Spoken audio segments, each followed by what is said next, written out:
Okay, using this code, we have a description at the top. Definitely read that thoroughly.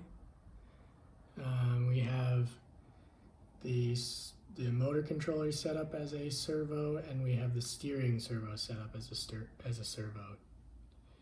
You can change some of these things, but some I wouldn't. I should have const qualified them. That's coming next.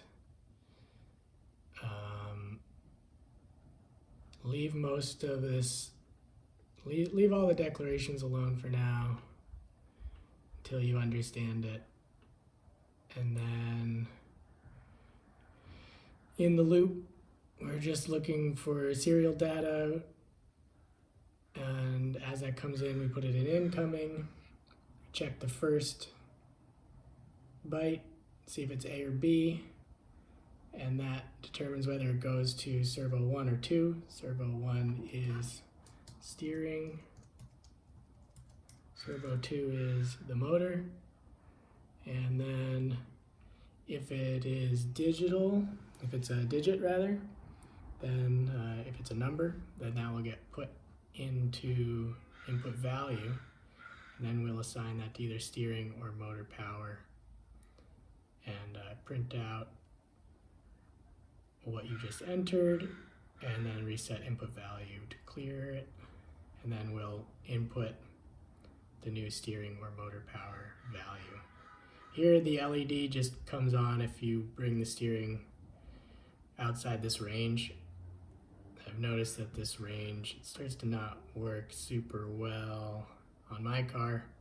Again, this is kind of about the physical linkage in your car.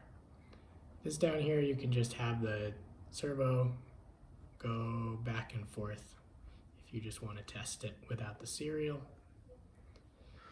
The setup so that you can have serial communication while it's connected to the car is pretty janky right now. You need to make sure to connect your grounds all together, but then I would just use the 5 volts from the USB to power the chip, and then keep the 5 volts separate. These red and black lines from your motor controller going to your servo, those are ground and 5 volts. I would ground everything together. Definitely ground everything together. IO2 and IO14 are controlling the servo and the motor, and then your UOR and UOT in there, that's your RX and TX for the UART, and this is for a reset pin so that this can reset your microcontroller as you're programming it. So, quick little demo.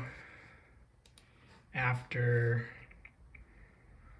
I'll just start from the beginning. After you flash it in, you should see this uploading, compiling first, then it'll connect.